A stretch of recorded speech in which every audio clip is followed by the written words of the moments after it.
Kilasi Motivation Sabufa.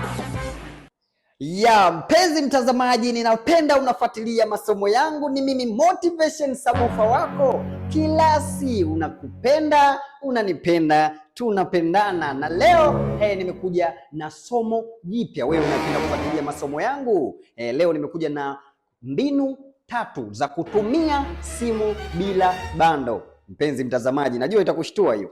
Kutumia simu bila bando itakushtua kidogo, lakini leo nataka nikupe mbinu 3. Nisikilize kwa makini, mimi Motivation Sabufa wako. Mbinu ya kwanza, mbinu ya kwanza, hakikisha simu ina chaji. Chaji, yani chaji kwa 100%.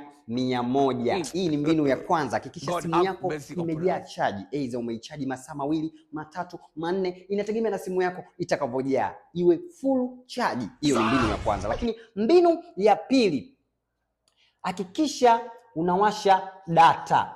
I don't want peace. Mtazamaji, kila mtu ana data kwenye simu yake anayojua pa kuwashia. Kwa hiyo nenda pale kwenye mbinu ya pili, washa data.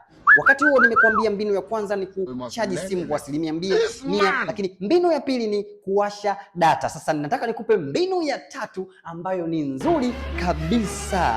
Itafanya wewe utumie simu bila bando. Uende dukani ukanunue vocha. Nyoko wewe, hakuna bando bila simu. Kilasi Motivation Sabufa.